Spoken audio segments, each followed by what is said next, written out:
አንድ ፕሬዝዳንት የሀገሪቱን ድሆችና አዛውንቶች ለሰው ልጅ የላብራቶሪ ሙከራ በመሸጥ በሚሊዮን የሚቆጠር ዶላር ቢሰበስብ ፍርዱ ምን መሆን አለበት? ሕግና ፍርድ ቤት በገንዘብ በታወሩበት በዚህ ዓለም ውስጥ ፍርዱን ለሕዝብ በቀጥታ ስርጭት ሰጥቶ ወንጀለኞችን ወደ ገሃነም የሚልክ አንድ ዳኛ ተነስቷል። በዓለም ላይ እጅግ የምታምነውና የፍትህ አርአያ አድርገህ የምታየው ሰው የወላጆች ገዳይ እንደሆነ ብትደርስበት ምን ታደርጋለህ? ነገር ግን እውነታው ከዛ የባሰ ቢሆንስ? መልሱን ለማግኘት ሙሉ ታሪኩን አሁኑኑ ተከታተሉ።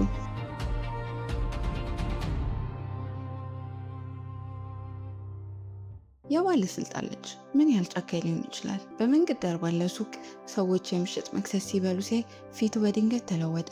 መሪውን አዙሮ በቀጥታ ወደ ሱቁ በመንዳት እግረኞቹን በድንጋጤ በታተናቸው። በከፍተኛ ፍጥነት እየነዳ መብራቱን ደጋግሞ በማብራትና በማጥፋት ሁሉንም ሰው ያበሳጭ ነበር። ከዚያም ፍጥነቱን ጨምሮ አመለጠ። ብዙም ሳይቆይ የቀረጥ ቆራጭ የነበረው አንድ አዛውንት ሆን ብሎ ገጨው። ከዚያም በግብዝነት ከመኪናው ወርዶ ይቅርታ እየጠየቀ በውስጡ ግን እውሮች ወጥተው ችግር መፍጠር የለባቸውም እያለ አዛውንቱን ይረግም ነበር። ደካሞችን ማንገላታት ለእሱ ሱስ የሆነው አስደሳች ስሜት ይሰጠው ነበር። በሚሊዮን የሚቆጠር ዋጋ ያለው የቅንጦት መኪና እንደሚነዳ በመተማመን በአደባባይ ላይ እንኳን ፍጥነቱን አልቀነሰም። ይህም አንዲት ሴት አሽከርካሪ ደንግጣ ከመንገድ ውጭ እንድትጋጭ አድርጓታል። በዚህም ሳይረካ የባለ ሀብት በአደባባይ ዙሪያ በመዞር ሴቲቱን በከፍተኛ ሁኔታ ይሰድባት ነበር። በዚያኑ ቅጽበት በቦታው ላይ እያለፈች የነበረች አንዲት ሴት መርማሪ ሁኔታውን ሁሉ ተመልክታ ወዲያውኑ ሳይራኗን በማብራት አሳደደችው። እሱም በኩራት እየሳቀ ፍጥነቱን ጨመረና በትራፊክ መካከል በግዴለሽነት ይሽከረከር ነበር።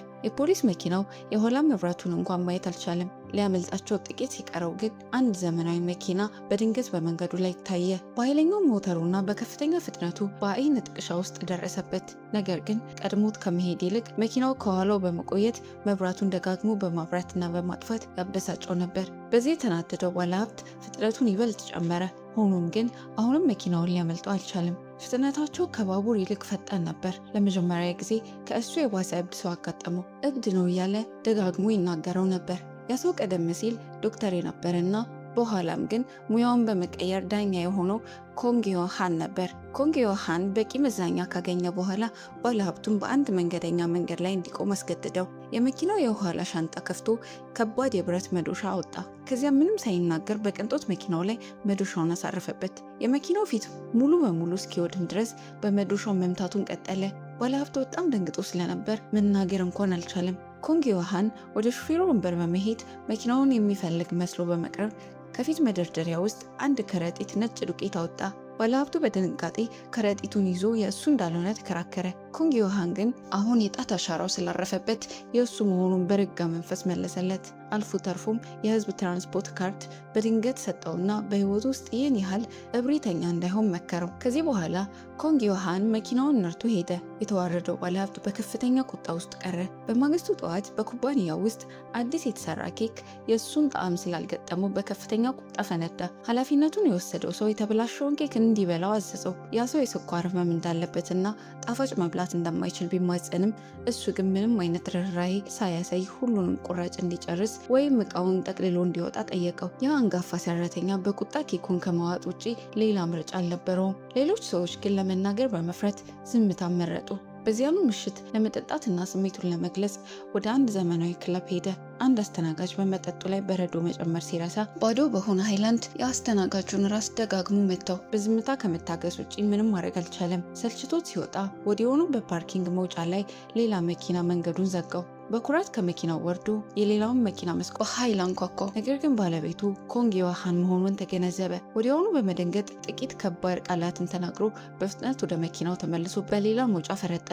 በዚያኑ ምሽት ዮንግ ሱና ከጓደኛው ጋር ወደ አንድ ታዋቂ የኢንተርኔት ምግብ ቤት ሄደ። አንድ ወንድ ሰራተኛ በትህትና በደጃፉ ላይ የቆመውን መኪና እንዲያንቀሳቅስ ጠየቀው። ዮንግ ሱና በትዕግስት ማጣት ቁልፉን ወረወረለትና እራሱ እንዲያንቀሳቅሰው ነገረው። ሰራተኛው መንዳት እንደማይችል ሲናገር ዮንግ ሱና በከፍተኛ ቁጣ ተነስቶ ሊመታው ሞከረ። የቫሌት አገልግሎት የማይሰጡ ምግብ ቤቶች አሁንም መኖራቸውን በማሾፍ የእሱ እዚያ መገኘትና ገንዘብ ማውጣት ለቦታው ትልቅ ክብር እንደሆነ ተናገረ። የምግብ ቤቱ ባለቤቶች ለመከራከር ወደፊት መጡ። ነገር ግን ዮንግ ሱና ፊቱን በጥፊ መታው። ከዚህ በኋላ የተደበደቡት ሰዎች በቹ ሳንግ ላይ ክስ መሰረቱ። በአጋጣሚ ለጉዳዩ የተመደበው ዳኛ ኮንግ ዮሃን ነበረ። ኮንግ ዮሃን የፍርድ ሂደቱ በኢንተርኔት በቀጥታ እንደሚሰራጭና መላው ሕዝብ መሳተፍና በብይን ላይ ድምፅ መስጠት እንደሚችል አስታወቀ። ቹ ሳንግ ምንም አልተበሳጨም ነበር። እናቱ የፍትህ ሚኒስትር ነበረች። እሷም ተጎጂዎችን እንዲያስፈራሩና ጉቦ እንዲሰጡ በዚህም ክሱን እንዲያነሱ የበታቾችን አዛ ነበር። የምግብ ቤቱ ባለቤት ብቻ ወደፊት መጥቶ ለመመስከር ደፈረ። ነገር ግን ባልተጠበቀ ሁኔታ ክሱን ለማንሳት በፍርድ ቤት ቀረበ። በዚያኑ ዕለት ጠዋት የአዛውንቱ እናት ህንፃው በድርጅቱ ስለተዘጋ ምግብ ቤቱ ሊዘጋ እንደሆነ ነግረውት ነበር። በቹ ሳንግ ላይ ያለውን ክስ ካነሳ ግን ስራቸውን እንዲቀጥሉ ይፈቅድላቸዋል። ሌላ አማራጭ ስለሌለው ለገንዘብና ለስልጣን ራሱን አዘነበለ።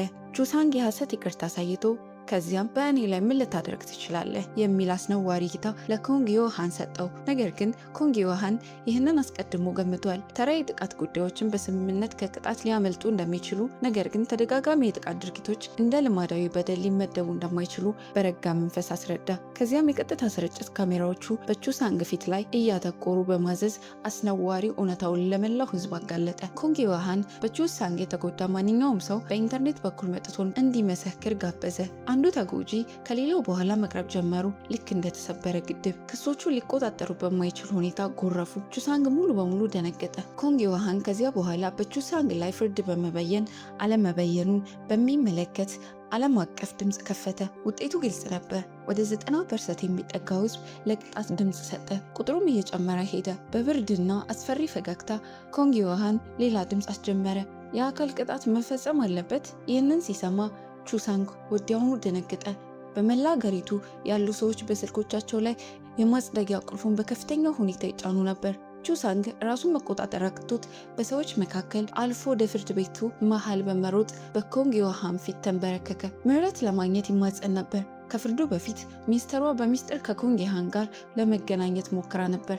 ነገር ግን ከድርጅቱ ጋር የተያያዙ ሁሉም የሐሰት ጉዳዮችና ቆሻሻ ስምምነቶችን በአንድ በመገለጣቸው በከፍተኛ ሁኔታ ተናዳና ተዋርዳ ቀረች። እሷ እንድትለቅ በሚጠየቀው ከፍተኛ የህዝብ ግፊት ምክንያት ጋዜጣዊ መግለጫ ለመስጠት ተገደደች። ስለ ልጇ ወንጀል በአደባባይ ይቅርታ ጠየቀችና እንደማትጠብቀው ተናገረች። አልፎ ተርፎም ልጇ ለማሰብ በወህኒ ቤት ውስጥ ጊዜ ስለሚያስፈልገው ኮንግ ዮሃን ይበልጥ በሰፈር ሁኔታ እንዲቀጣው ጠየቀች። እንደ እውነቱ ከሆነ ግን ሁሉም ነገር አስቀድማ አዘጋጅታ ነበር። ሌላ ሰው በእሱ ቦታ ከመተካቱ በፊት ቹ ሳንግ በወህኒ ቤት ውስጥ ከ2 ቀናት በላይ ቆይም ነበር። ከዚያም በኋላ በነፃነት እንዲኖር ወደ ውጭ ሀገር ይላካል። ነገር ግን ኮንግ ዮሃን የተጻፈውን ድራማ ለመከተል ፈቃደኛ አልሆነም። ቹ ሳንግ 30 የጅራፍ ግርፋት እንዲገረፍ ፈረደበትና መላው ህዝብ ቅጣቱን በቀጥታ ስርጭት እንዲከታተል ጋበዘ። በቹ ሳንግ የተበደሉ ሁሉ በደስታ ጨበጨቡ። ሚኒስትሯ በጣም ከመናደዷ የተነሳ ቴሌቪዥኗን ሰበረች። ቹ ሳንግ ወደ መሬት ወድቆ በመንበርከክ ከኮንግ ዮሃን ምህረትን ይለምን ነበር። ይህ አስቂኝ የማይታመን አጋጣሚ ነበር። የራሱ እናት የፍትህ ሚኒስትር ሆና ሳለች ለልጇ ቅጣት የማስፈጸሚያ ትዕዛዙን መፈረም ነበረባት። እያንዳንዱ ግርፋቶች ቹ ሳንግ በከፍተኛ ስቃይ እንዲጮህ አድርጎታል። ሆኖም ተጎጂዎች የእፎይታ ስሜት ብቻ ተሰማቸው። ለመጀመሪያ ጊዜ ሁል ጊዜ ስቃይን ያደርስ የነበረው ሰው እራሱ ስቃዩን እየቀመሰ ነበር። ከ10 ግርፋት በኋላ ቹ ሳንግ ራሱን ሳተ። ዶክተሮች ቁስሉ ከታከመ በኋላ ቅጣቱን እንደሚቀጥል አስታወቁ። የቅጣቱ አስፈጻሚው ባለስልጣን እንኳን ሳይቀር ደካማ ስለሆነ እያሾፈበት ይሳለቅበት ነበር። ነገር ግን ይህ የኮንግ ዮሃን የበቀል መጀመሪያ ብቻ ነበር። ሁሉም ነገር ከ10 ዓመታት በፊት ወደ ነበረው የእሳት አደጋ ይመለሳል። የኮንግ ዮሃን አባት ከሞተ በኋላ ከፍተኛ ሀብት ጥሎ አልፏል። የዮሃን ታላቅ ወንድም የቤተሰቡን ንብረት ድሆችን ለመርዳት ለድርጅት ለመለገስ አቅዶ ነበር።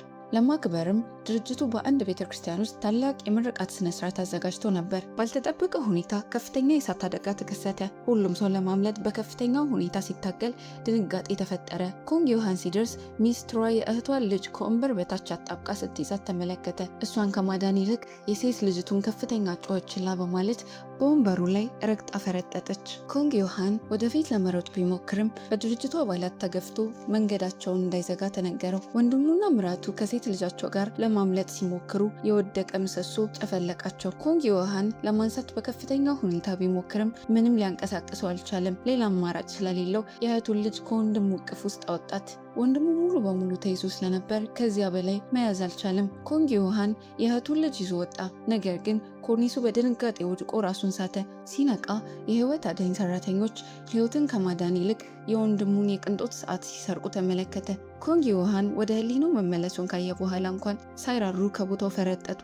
በከፍተኛ ድል ኮንግ ዮሃን ተርፎ ከእህቱ ልጅ ጋር አመለጠ። የባለስልጣናትን ጨካኝና አስነዋሪ ፊት እየተመለከተ ኮንግ ዮሃን በምስጢር በቀልም አለ። በተለይም የእህቱን ልጅ ለዘላለም አካል ጉዳተኛ እንድትሆን ላደረገችው ሴት የወንድሙን ንብረት ሁሉ ወርሶ ታዋቂ ዳኛ ሆነ። በደቡብ ኮሪያ ውስጥ ከፍተኛ ተጽዕኖ አገኘ። አንድ ቀን አንድ ሰው የትምህርት ቤት አውቶቡስን ወደ ፍርድ ቤቱ ለመግጨት ሞከረ። በዚያም ቅጽበት ሕፃናት መንገዱን እየተሻገሩ ነበር። በሁከት መካከል አንዲት ትንሽ ልጅ መሬት ላይ ወደቀች። አንድ እግረኛ እሷን ለማዳን ወደፊት ሮጠ። በዚሁ ጊዜ ኮንግ ዮሃን ከአንድ ልዩ ኃይል መኮንን ጠመንጃ ወስዶ ወደ አሽከርካሪው አልሞ ያለምንም ማንገራገር ተኮሰ። ጥይቱ የአሽከርካሪውን ቀኝ ጎን በመምታቱ መሪውን እንዲያጣ አስገደደው። ቀውሱ በአንድ ቅጽበት ተፈታ። አሽከርካሪው ለመንደሩ ነዋሪዎች ተሟጋች ሆኖ እየተቃወመ እንደነበር ታወቀ። በመንደራቸው ውስጥ መርዛማ ቆሻሻ ውሃ በህገወጥ መንገድ የሚለቅ የኬሚካል ፋብሪካ ነበር። በዚህም ምክንያት ብዙ የባህር ዳርቻ ነዋሪዎች በከባድ ብረት መመረዝ ምክንያት ሞተዋል። ነዋሪዎቹ በጋራ የፋብሪካውን ባለቤት ከከሰሱት፣ እሱ ግን ሁሉንም የሚመለከታቸውን ክፍሎች በገንዘብ ጉቦ በመስጠት ክሱ ያለምንም መፍትሄ እንዲጎተት አደረገ። ይህ የሆነው ጉዳዩን እስከተረከበበት ጊዜ ድረስ ነበር። እንደገና የፍርድ ቤት ሂደቱ በቀጥታ ስርጭት ለማሳየትና መላው ህዝብ በፋብሪካው ባለቤት ላይ እንዲፈርድ ለማድረግ መረጠ። ተከሳሹ ሙሉ በሙሉ ረግቶ ነበር። ጠበቃው በፍርድ ቤት እንዲመሰክር በከባድ ብረቶች ላይ የተመረቀ የዶክትሬት ባለሙያ ቀጥሮ ነበር። እሱም የወንዙ የከባድ ብረት መጠን ከደህንነት መስፈርት እንደማይበልጥ ተናገረ። ይህም የህዝቡ በባለቤቱ ጥፋተኝነት ላይ ያለው እምነት ወደ 54% እንዲቀንስ አደረገ። በዚያኑ ቅጽበት ኮንግ ዮሃን ረዳቱን ለባለሙያው ጉሮሮ እንዲያርስ አንድ ጠርሙስ ውሃ እንዲያመጣለት ጠየቀው። ባለሙያው ጥቂት ሲጠጣ ኮንግ ዮሃን በድንገት በጠርሙስ ውስጥ የወንዝ ውሃ ናሙና ለምን እንደተገኘ ጠየቀው። ባለሙያው በጣም ከመደንገጡ የተነሳ ወዲያውኑ ተፋው። የፍርድ ቤቱ ሰራተኞች ሊገድሉት እንደሚፈልጉ ጮሁ። ያ ተፈጥሯዊ ምላሽ ወዲያውኑ አሁን መስክሮት ከነበረው ነገር ሁሉ ጋር ተቃረነ። ከጥቂት ጊዜ በኋላ የፋብሪካው የራሱ ባለሙያ በህሊና ተገፋፍቶ በድንገት በባለቤቱ ላይ ተነሳ። የፋብሪካው አለቃ የቆሻሻ ውሃ ማከሚያ ስርዓቶችን ለማሻሻል ገንዘብ ከማውጣት ይልቅ ከአደጋዎች በኋላ ለነዋሪዎች ካሳ መክፈልን እንደሚመርጥ መሰከረ። በፋብሪካው ባለቤት ጥፋተኝነት ላይ ያለው እምነት በከፍተኛ ሁኔታ ጨመረ። ሁሉም ማለት ይቻላል ለሞት ቅጣት ድምፅ ሰጡ። ምንም መውጫ እንደሌለ በማየቱ ባለቤቱ እያለቀሰና ወንጀሉን እየተናዘዘ ወደቀ። ቀደም ሲል ጠበቃው ለቸልተኝነት ከፍተኛው ቅጣት 5 ዓመት ብቻ እንደሆነ ነግሮት እንደነበር አመነ። በሚኒስትሯ ድጋፍ ጥቂት ገንዘብ ማለትም በወህኒ ቤት ውስጥ ለአጭር ጊዜ መቆየት ማለት እንደሆነ አስቦ ነበር። በእርግጥም ኮንግ ዮሃን ፍርዱን አስታወቀ። ሆን ተብሎ ለተደረገ ቸልተኝነት 5 ዓመት በወህኒ ቤት። ፍርድ ቤቱ በብስጭት ዝም አለ። በዚያም ቅጽበት የሁሉም ተጎጂዎች ፎቶ በስክሪኑ ላይ ታዩ። ኮንግ ዮሃን 47 ስሞችን በቀስታ ነበበ። ከዚያም የመጨረሻውን ውሳኔ አስተላለፈ። ውጤቱ መላውን ህዝብ ወደ በዓል ሲመራው፣ የፍትህ ሚኒስትሯ ግን በቁጣ ጥርሷን ነከሰች። በዚያም ምሽት ኪም ጃንግ ወደ ኮንግ ዮሃን ቢሮ ሄዶ ቀደም ብሎ ተክሎት የነበረውን የማዳመጫ መሳሪያ እንደጠፋ አወቀ። በድንገት የኮንግ ዮሃን ድምፅ ከጀርባው መጣ። የማዳመጫ መሳሪያውን ለጆን መለሰለት። ጆን ኮንግ ዮሃን ከድርጅቱ ጋር ሊሰራ ይችላል ብሎ ስለፈራ እንደተከተለው አመነ። በዚያኑ ቅጽበት ሁለቱም የሰዓት መቁጠሪያ ድምፅ ሰሙ። በድንገት አንዲት ሴት አስተናጋጅ ውሃ ስታፈስ እጆቿ ሊቆጣጠሩት በማይችል ሁኔታ ይንቀጠቀጡ ጀመር። የማህበሩ ሊቀመንበር እጁን ዘርግቶ እንደሚነካካት ማንም አልጠበቀም ነበር። እሷ ሳትቃወም ስትቀር እሱ ይበልጥ ደፋር ሆነ። ጸሐፊዋ አንድ ችግር እንዳለ ተረድታ ወዲያውኑ ተነሳች። አስተናጋጇን ወደ ጎን በመግፋት አስቸኳይ ሪፖርት የምታደርገው ነገር እንዳለው ዋሸች። አስተናጋጇ ለጥቂት ያመለጠችው በዚህ መንገድ ነበር። ጸሐፊዋ ሊቀመንበሩን ወደ ስብሰባ አዳራሽ ጎትታ ወሰደችውና ያለምንም ማመንታት በቡጢ መታችው። ሊቀመንበሩ ከመቆጣት ይልቅ ተንበርክኮ ይቅርታ ጠየቃት። ራሱን በደካሞች ላይ ብቻ የሚማርክ ጨካኝ ብሎ ጠራ። ጸሐፊዋ የእሱን አሳዛኝ አፈጻጸም በብርድ ተመለከተች። ከዚያም ተቀመጠችና አስጠነቀቀችው። እውነታው ግን ሊቀመንበሩ ከፊት የተቀመጠ አሻንጉሊት ብቻ ነበር። ከሁሉም ነገር በስተጀርባ ያለው እውነተኛ ስልጣን ዮንግሱን ነበረች። እሷን ፕሬዝዳንቱን እንኳን በቁም ነገር የማታይ ሰው ነበረች። በአንድ ድግስ ላይ ፕሬዝዳንቱ በግዴለሽነት ጥቂት ጊዜ ተፎከረ። ዮንግ ሳና ሆን ብላ ወይን በላዩ ላይ አፈሰሰችበት። የዮንግ ሳና እውነተኛ ማንነት ሳያውቅ ፕሬዝዳንቱ ሰደባት። በኋላም የማሸት ሰበብ በማድረግ ዮንግ ሳና ፕሬዝዳንቱን በጭካኔ ተጭና በመያዝና አንድ ቀን ይህች ሀገር የእሷ እንደምትሆን በጆሮ አሾካሾከችለት። ይህ ሁሉ የሆነው ኮንግ ዮሃና የዮንግ ሳናን ምክር ለመከተል ፈቃደኛ ስላልሆነና የመርዛማ ቆሻሻ ፋብሪካውን ባለቤት በተናጠል በመፍረዱ ነበር። ለእሱ ትምህርት ለመስጠት ዮንግ ሳና አለመታዘዝ የሚያስከትለውን መዘዝ ለማሳየት በኮንግ የዋሃና ቢሮ ውስጥ የሰዓት ቦምብ እንዲቀበር አደረገች። በእድል ኪም ጃን በጊዜው ምላሽ በመስጠት ኮንግ የዋሃናን ወደ መሬት ገፋው። በማግስቱ ዮን ለሚዲያ ቃለ መጠይቅ በመስጠት ወንጀለኛውን ለፍትህ ለማቅረብ ማለ። ይህ በእንዲህ እንዳለ ሚስትር ቻ ወህኒ ቤቱን ጎብኝታ ልጇ ሊታወቅ በማይችልበት ሁኔታ መደብደቡን ተመለከተች። ይህም ለዮን ያላትን ጥላቻ አባባሰው። የልጇን ጉዳት ፎቶዎችን ሆን ብላ በመልቀቅ የዮንን ፍርድ ሰብአዊነት የጎደለው ሲሉ አወገዘችው። ነገር ግን ህዝቡ አልተንቀሳቀሰም። የፍትህ ሚኒስተር ከዚያ በኋላ ለዮን የታዋቂ ሰዎችን የወንጀል ጉዳይ አዘጋጀ። ያ ሰው ግልጽ የሆነ አውሬ ነበር። እሱም ልምምድ ሰበብ በማድረግ ሴት ተዋናዮችን ወደ ሆቴል የሚስብ አንጋፋው ተዋናይ ነበር። እሱን ያልታዘዙ ሚናቸው እንደሚሰረዝ ያስፈራራቸው ነበር። በማግስቱ በአስገድዶ መድፈር ወንጀል ተይዞ ለግል መዝናኛ ሲል ያደረሰውን ጥቃት ቀርጾ ነበር። አቃቢ ህጉ የአካል ብቃት ማነስ ከ20 ዓመት እስራት ጋር እንዲሰጠው አቀረበ። ተዋናዩ በጣም ደነገጠ። በፍርድ ቤት ውስጥ የነበሩ ሴት ተመልካቾች በከፍተኛ ሁኔታ ጨበጨቡ። ዮን ቅጣቱን ደገፈው። ነገር ግን የሶና መገኘት ጥንቁቅ አደረገው። ሶና ሁኔታውን ሁሉ እንዳዘጋጀችው ግልጽ ሆነ። ዮን የቀረበውን ሀሳብ ከተቀበለ ሚኒስትር ቻ በጭካኔ ልታጠቃው ትችላለች። ውድቅ ካደረገው ደግሞ የህዝቡን ተቀባይነት የማጣት አደጋ ነበረበት። በሁለት ሀሳብ ተከፍሎ ዮን የፍርድ ጊዜያዊ መታገድን ለማወጅ ወሰነ። የእሱ ተወዳጅነት በኢንተርኔት ላይ እንደገና ፈነዳ። ወንድ ደጋፊዎች ለካስትሬሽን ደገፉ። ሴት ደጋፊዎች እሱን ለማግባት ጮሁ። ህፃናት እንኳን ሳይቀሩ እሱን መምሰል ጀመሩ። በወህኒ ቤት ውስጥ ወንዱ ተዋናይ ሆዱን በከፍተኛ ስቃይ ይዞ ለሕክምና ወደ ሆስፒታል በፍጥነት ተወሰደ። የቀዶ ጥገና ሂደት ያከናወነው ራሱ ዮን እንደነበረ ታወቀ። ይህም ሰውን በጣም ስላስደነገጠው ሊደክም ተቃረበ። ኪም ጃን ከቅዠቱ ሲነቃ ይህ ሁሉ ህልም እንደነበር ተገነዘበ። ብዙም ሳይቆይ የመጨረሻው ፍርድ ተጀመረ። የሁለቱም ወገን ጠበቃ የካስትሬሽን ቅጣት ተገቢ መሆኑን አለመሆኑን ተከራከሩ። ይህም ወደ አለመግባባት አመራ። ዳኛ ሶሚ አስተያየቷን ገለጸች። በተራው ህዝብ መካከል ስላደገች ብዙ ወንጀለኞችን ያየች ሲሆን የማገገሚያ ዘዴዎችን ብዙ ጊዜ ይከሽፋሉ። ብዙዎች ከተፈቱ በኋላ ወንጀል መስራታቸውን ይቀጥላሉ። የእሷ ቃላት ካስትሬሽንም በግልጽ የደገፉ ሲሆን ሴት ተመልካቾች እንደገና ጨበጨቡ። ሆኖም ዮን በመጨረሻ ተዋናዩን የ20 ዓመት እስራት ፈረደበት። ተዋናዩ የእፎይታ ትንፋሽ ተነፈሰ። ሴት ተመልካቾች አጉረመረሙ። ነገር ግን ዮን ቅጣቱ እንዳልተጠናቀቀ ተናገረ። በዚህ ጊዜ ቅጣቱ በውጭ አገር ባለው ሐምራዊ ወህኒ ቤት ውስጥ ይፈጸማል። በመጀመሪያ ሲታይ ተራ ወህኒ ቤት ይመስል ነበር። ነገር ግን የቪዲዮ ምስሉ በጥሩ ሁኔታ እንዳልተያዘ አሳይቷል። ይህም ሰውን አስገርሞታል። እሱ በከፍተኛ ሁኔታ በኃይል ጮኸ እና ተመልካቾች በከፍተኛ ጭብጨባ ፈነዱ። ሁሉም ሰው በዮን ፍርድ ሲደነቅ፣ ሶና ግን በዝምታ ትከታተል ነበር። እሷም ትኩረት ያደረገችበት ሰው በእውነት ያልተለመደ እንደሆነ አሰበች። በኋላም ኪም ጃን ወደ ዮን ቀርቦ ቅጣቶቹ ወንጀለኞችን ለማሰቃየት የታሰቡ መሆናቸውን ገለጸ። ዮን አዲስ ልብስ ሰጠውና ባየው ዓለም ውስጥ ጭካኔ የፍትህ አካል እንደነበረ አስረዳ። ከዚያም ወደ አንድ ከፍተኛ ደረጃ የኮንግሎሜሬት ስብሰባ ሄዱ። እዚያ እንደደረሱ ጆን ከእነሱ ጋር ሰልፊ ለመነሳት በሚሞክሩ ሀብታም ሴቶች ተከበበ። ነገር ግን ዮን እሱን ለመጠበቅ ወዲያውኑ ጣልቃ ገባ። ፕሬዝዳንቱን ጨምሮ የኮሪያ ልሂቃን ከከፍተኛ ፋይናንሰሮች ጋር ወደሚጠጡበትና ወደሚደሰቱበት የቪአይፒ ቦታ ተንቀሳቀሱ።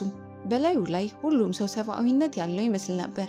ነገር ግን እንደ እውነቱ ከሆነ በሙስና ውስጥ ይሳተፉ ነበር። የህዝብ ልገሳዎችን ይመዘብሩ ነበር እና በአስነዋሪ አታላይ ፊታቸው ተገርመው ነበር። ዮን ዓላማው የወንድሙ ሞት ያመጡትን እነዚህን ቆሻሻዎች ማስወገድ እንደነበር አስረዳ።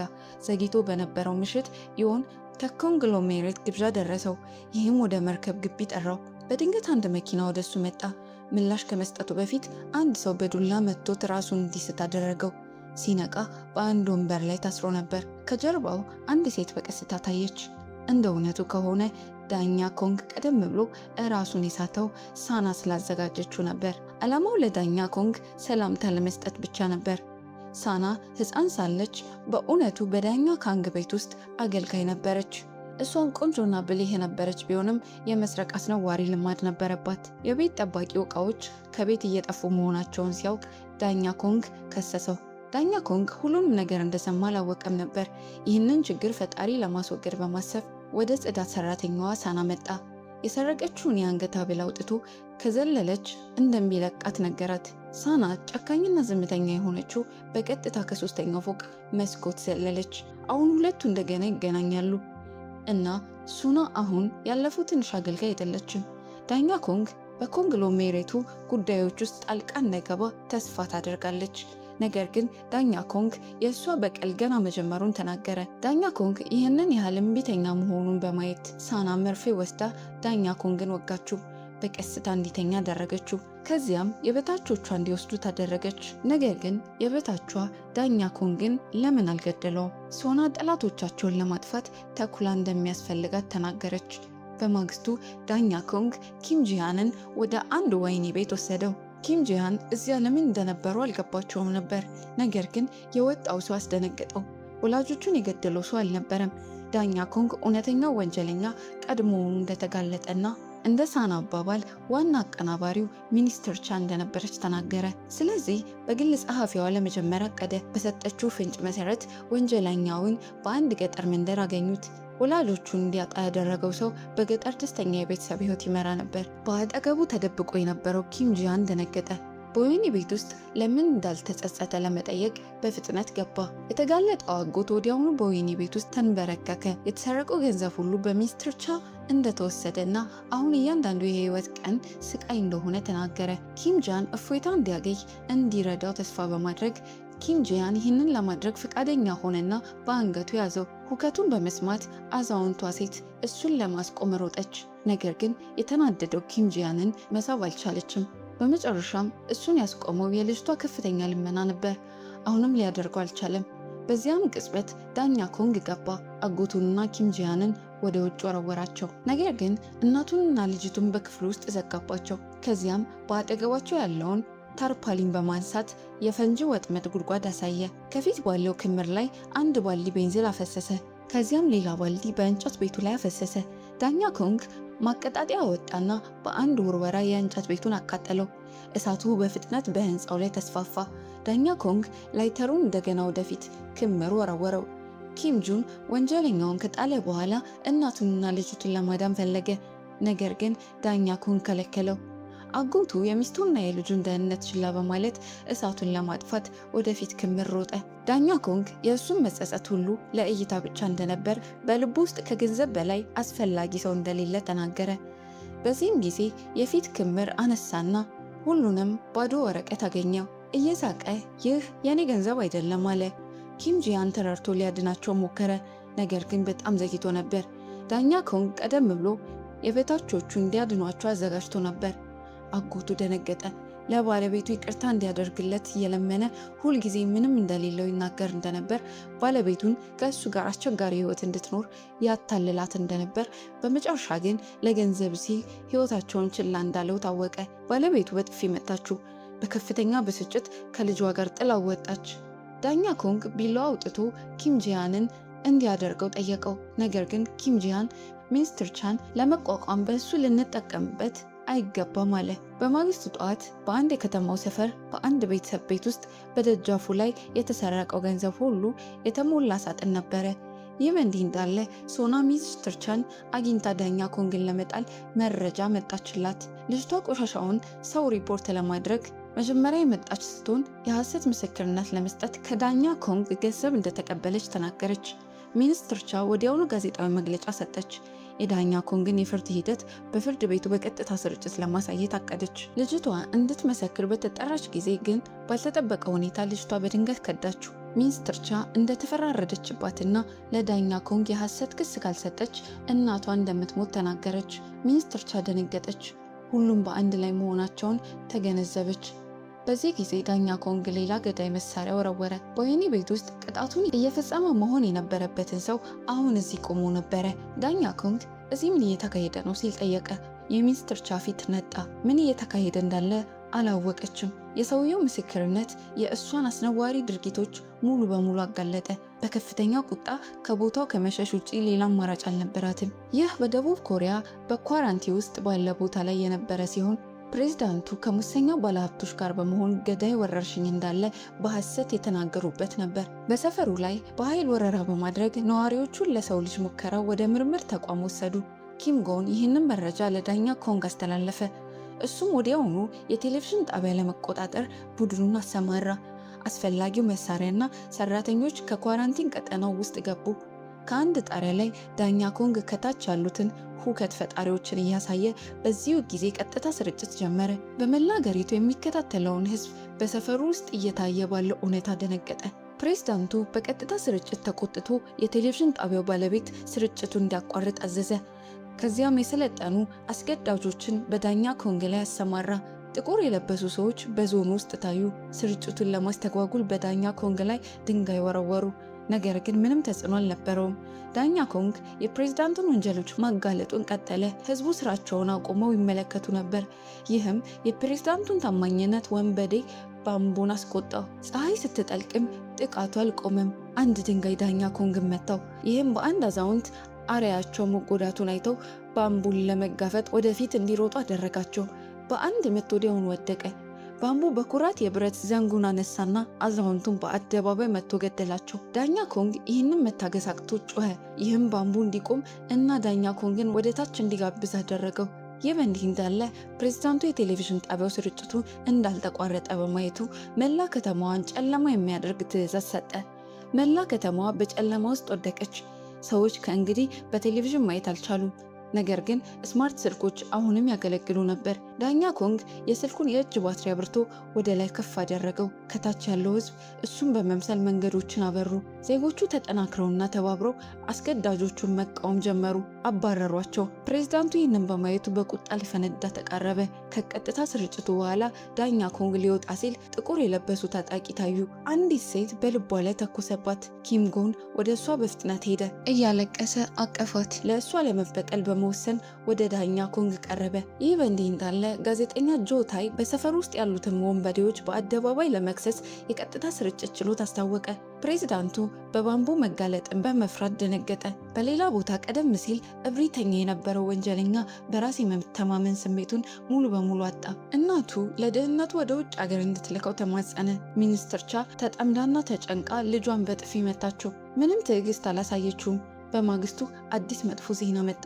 ኃላፊው ሚኒስትር ቻ እስረኞችን በሕገ ወጥ መንገድ እንዲያዙ ማዘዟን በአደባባይ አመነ። የፍትህ ሚኒስትሩ ደውል በእሷ ላይ በደርዘን የሚቆጠሩ ክሶች መመስረታቸውን ገለጸና ለምርመራ እንድትቀርብ ጠየቀ። ሚኒስትር ቻ ለፕሬዝዳንቱ የእርዳታ ጥያቄ አቀረበች። እሱ ግን እንደ ዝምተኛ ተመልካች ብቻ ሆነ። ቻ እሷ ከተነሳች ሁሉም ያለፉት ሕገ ወጥ ድርጊቶች ለዳኛ ኮንግ እንደሚሰጡና ሁሉንም እንደሚያካትት አስፈራራች። የፕሬዝዳንቱ ባለቤት ሻም በልጃቸው ህይወት አስፈራራቻት፣ እንድትሰጥ አስገደደቻት። በዚያኑ ምሽት ዳኛ ኮንግ እና ኪም ጎን ወደ እሷ ቀረቡ። ቅጣቶችን ለመቀነስ በሚደረግ ስምምነት ከባለ ሀብቶችና ከፕሬዝዳንቱ ጋር ለመተባበር ተስፋ በማድረግ ቻ በሲጋራ ላይ ብቻዋ እንድታስብበት ጠየቀች። ባልተጠበቀ ሁኔታ ራሷን ለማጥፋት መረጠች። ብዙም ሳይቆይ ፕሬዝዳንቱ የቻ ሲጋራ የማህደር ትውስታ ካርድ እንደያዘ አገኘ። ይህም ዳኛ ኮንግ ያለምንም ማስረጃ እንዲቀር አደረገው። ፕሬዝዳንቱ ወዲያውኑ ጋዜጣዊ መግለጫ ሰጠ። ጥፋቱም በባምቡ ላይ በመጫንና ተጎጂዎችን ይቅርታ ጠየቀ። ባምቡን ለመጣልና የተፈጠረውን ወረርሽኝ ለመሸፈን በሹመት ዲስትሪክት ውስጥ ልዕለ ቫይረስ ለመልቀቅ አቀደ። ሲየና የእሱን እብደት በድንጋጤ ተመለከተች። ዳኛ ኮንግ የቫይረስ ባለሙያውን አማከረ። ወረርሽኝ ፈጽሞ እንዳልነበረ ተገነዘበ። የሞቱት ቤት አልባዎችና ደሃ አዛውንቶች ነበሩ። እውነቱን ለመግለጽ ባለሙያው በፍርድ ቤት እንዲመሰክር ጠየቀ። በባምቡ የፍርድ ሂደት ላይ በሚያስገርም ሁኔታ አንድ ከፍተኛ ባለስልጣን ተሟገተለት። የአዛውንቶቹ ሞት በአደጋ የመጣ እንደሆነ ተናገረ። ዳኛ ኮንግ ወዲያውኑ ባምቡን አዛውንቱን ሲመታ የሚያሳየውን ተንቀሳቃሽ ምስል አጫወተ። በእውነት አደጋ መሆኑን ጠየቀ። ባለስልጣናቱ ለወረርሽኝ መከላከያ ጥብቅ እርምጃዎችን አስፈላጊ እንደነበሩ በጽናት ተከራከሩ። ዳኛ ኮንግ ጥቁር የለበሱ ሰዎች በአዛውንቱ ላይ ጥቃት ሲሰነዝሩ የሚያሳይ ሌላ ቪዲዮ አጫወተ። ባለስልጣናቱ አሁንም ድርጊቶቹ የህዝብ ደህንነት ለመጠበቅ እንደነበረ ተከራከሩ። ዳኛ ኮንግ ቫይረስ በእውነት መኖሩን ማረጋገጥ የሚችል ሰው እንዳለ ጠየቀ። ባለሙያውን ጠራ፣ ነገር ግን ማንም አልታየም። ወታደሮቹ በዚያን ዕለት ጠዋት ባለሙያውን በሚስጥር ገድለውት ነበር። ባምቡ ሊያመልጥ እንደሆነ በማሰብ ሊስቅ ተቃረበ።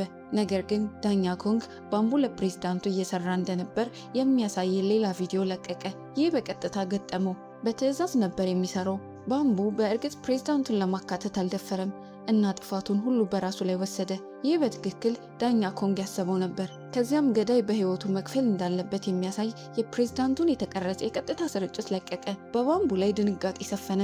አገር አቀፍ ድምፅ ተካሄደ እና ህዝቡ በአንድ ድምፅ ባምቡ በኤሌክትሪክ ወንበር የሞት ቅጣት እንዲፈረድበት ወሰነ። የኤሌክትሪኩ መጠን ከተመልካቾች በሚያገኙት የላይክ ቁጥር ይወሰናል። ላይኮቹ 1 ሚሊዮን ካልደረሱ ባምቡ እስኪደርስ ድረስ ያለማቋረጥ በኤሌክትሪክ ይያዛል። በኤሌክትሪክ ወንበር የተፈረደበት ባምቡ ሳይናወጥ ቀረ።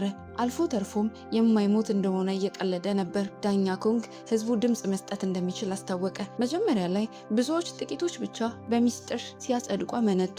ባምቡ ዳኛ ኮንግ እየቀለደ እንደሆነ በማሰብ አልፈራም ነበር። ቀደም ሲል ከቅጣቱ በፊት ፕሬዝዳንቱ ባምቡን አምጥቶት ነበር። የዳኛ ኮንግ ድርጊቶች ለእይታ ብቻ እንደነበሩ ተናግሯል።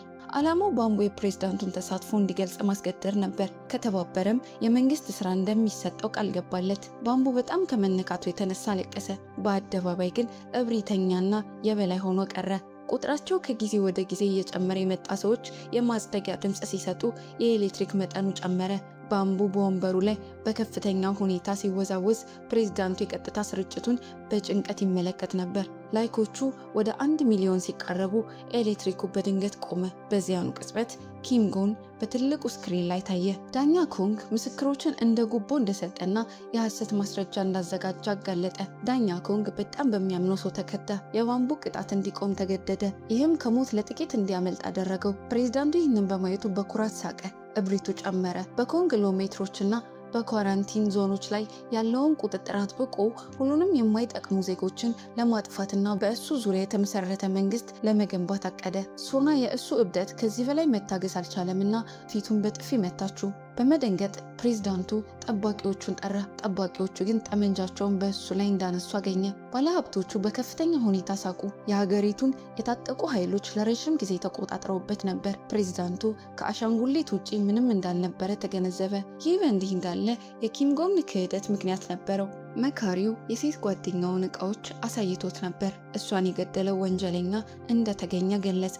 ነገር ግን ኪም ጎን ሲደርስ በጣም ዘግይቶ ነበር። ወንጀለኛው ቀድሞውኑ ተገድሎ ነበር። መሬት ላይ ያለውን ስልክ አነሳና አንዱን የጥሪ መዝገብ አወቀ። ጥሪውን የተቀበለው ዳኛ ኮንግ ነበር። ዳኛ ኮንግ ከዚያ በኋላ ጋዜጣዊ መግለጫ ሰጠ።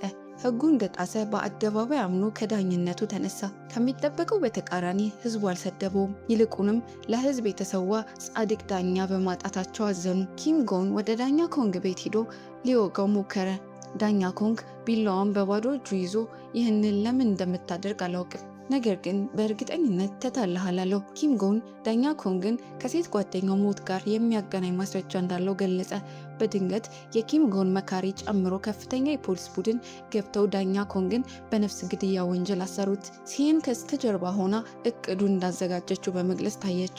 የኪም ጎን መካሪ እንኳን በእሷ ጉቦ ተሰጥቶት ነበር። ይህም ኪም ጎን በከፍተኛ ጸጸት እንዲሞላ አደረገው። ዳኛ ኮንግ ንጹህ እንደሆነ ለመናገር ወደ ፖሊስ ጣቢያ በፍጥነት ሄደ። ነገር ግን ሲየና ቀድሞውኑ ሁኔታውን ተቆጣጥረው ነበር። ኪም ጎን ከዚያ በኋላ የዳኛ ኮንግን መፈታት ለማረጋገጥ በፕሬዝዳንትነቱና በዳኝነት አካሉ የተፈጸሙ ወንጀሎችን ማስረጃ ከመፈለግ ውጪ ሌላ ምርጫ አልነበረውም። ግንኙነቶችን በመጠቀም ወደ ኮንግሎሜሬቱ ምርመራ ተቋም ሰርጎ ገባ። ቀደም ሲል የተወሰዱት ሰዎች ሁሉ ለሰው ልጅ ሙከራ እዚህ እንደተላኩ አወቀ። ይህ የሰው ልጅ ቅዠት ለመመዝገብ አነስተኛ ካሜራ ተጠቀመ። ከ1000 በላይ ዜጎች ተይዘው አገኘ። ፕሬዝዳንቱና ባለስልጣናቱ የሂደቱን ሁኔታ ለመመርመር ደረሱ። የምርምር መረጃ ለውጭ ሀገር የመድኃኒት ኩባንያዎች ለትርፍ እንደተሸጠ ተገነዘቡ። ከባለሙያዎቹ የሞቱ ሰዎች አካላት እንኳን ሳይቀሩ ምንም ሳይባክን ተሽጠው ነበርና ለሚሰቃዩት ሰዎች ምንም አይነት ግምት አልተሰጠም። ሳያውቁት ሁሉም አስነዋሪ ድርጊቶቻቸው በሙሉ ተጋልጠው ነበር። ፕሬዝዳንቱና ቡድኑ ከወጡ በኋላ ኪም ጂያን አንዲት ወጣት ሴት አሁንም በተቋሙ ውስጥ አገኘ። እሷ ቀደም ሲል ለዳኛ ኮንግ የመሰከረችው ያችው ምስክር ነበረች። በእሱ ድንጋጤ እሷም ተይዛ ለሰው ልጅ ሙከራ ትውል ነበር። ኪም ጂያን ወዲያውኑ እሷን ለመውሰድ ተዘጋጀ። ሆኖም አንዲት ነርስ ተመለከተቻቸው። ከዳኛ ኮንግ ጋር የተገናኘ ቀድሞ የሕግ ጸሐፊ እንደነበር አወቀች። እንደ እውነቱ ከሆነ እዚያ ካሉት ነርሶች መካከል አብዛኞቹ የመገናኛ መሳሪያዎቻቸውን ተነጥቀው በኃይል የተያያዙ ተራ ሰዎች ነበሩ። ከውጭ የሚመጣ ሰው ወደ ተቋሙ እስኪሰረዝ ድረስ ይጠብቁ ነበር። በነርሱ እርዳታ ኪም ጂያን አስክሬኖቹን እያጓጓዘ እንደሆነ ለጠባቂዎቹ በመናገር ወደ ጋራዡ አመራ። አሽከርካሪውም ከእነሱ ሰዎች አንዱ ነበር። ልክ እንደዚሁ ኪም ጂያን እና ሴት ልጅቱ በተሳካ ሁኔታ መለጡ። ነገር ግን ሁሉም ዋና ዋና ሚዲያዎች በፕሬዝዳንቱ ቁጥጥር ስር ነበሩ።